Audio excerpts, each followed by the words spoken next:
Assalamualaikum warahmatullahi warahmatullahi wabarakatuh. wabarakatuh. Perkenalkan, saya Intan.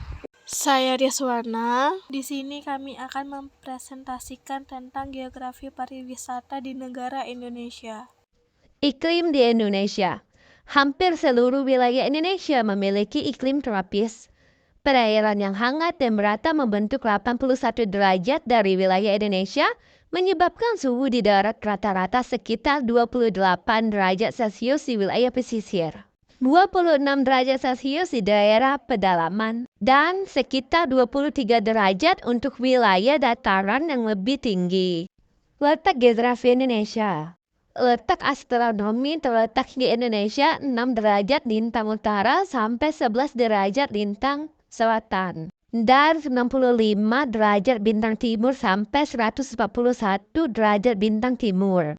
Terletak antara Samudra Pasifik dan Samudra India, di antara benua Asia dan benua Australia. Makanya itu wilayah Indonesia berada pada sisi silang yang mempunyai arti penting dalam kaitannya dengan iklim dan perekonomian.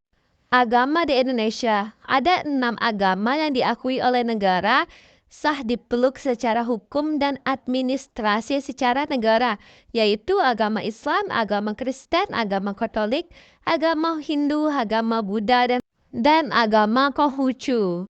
Mata uang di Indonesia yaitu rupiah, merupakan mata uang resmi Indonesia yang diterbitkan dan dikendalikan oleh Bank Indonesia. Kode mata uang rupiah adalah IDR dengan simbol Rp.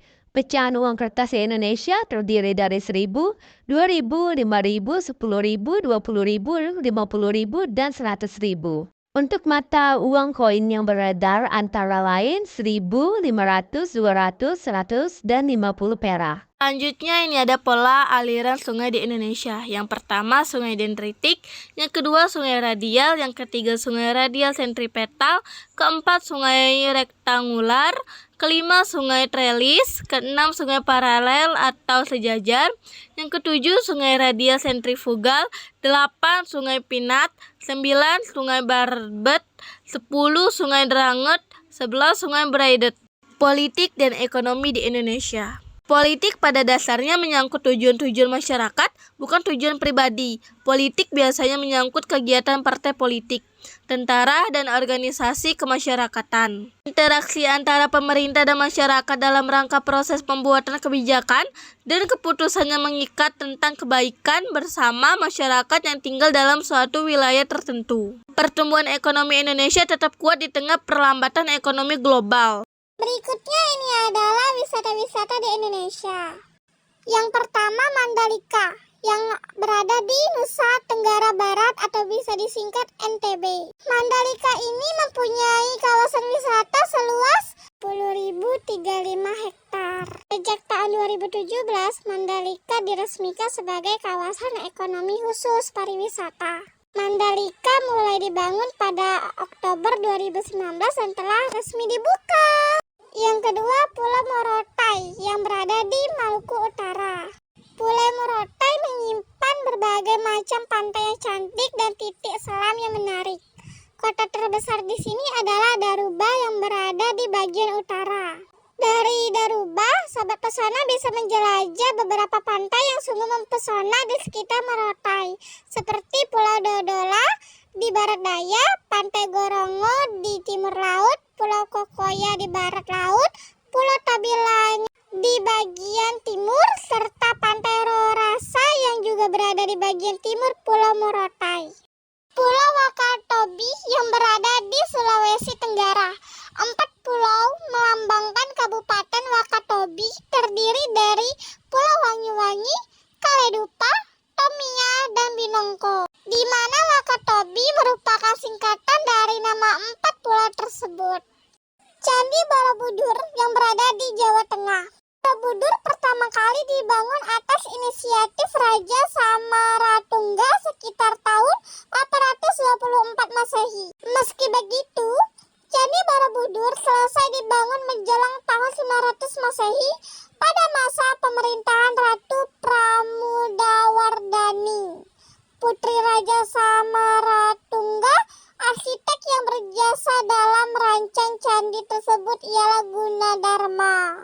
Raja Ampat yang berada di Papua Barat. Gugusan karang menjadi ciri khas utama permukaan Raja Ampat, pemandangan yang akan dijumpai ketika kita menjelajah di Raja Ampat. Raja Ampat adalah surga tersembunyi di timur Indonesia, gugusan pulau cantik yang bernama Plainemo. Perairan Raja Ampat yang relatif tenang dan bersahabat.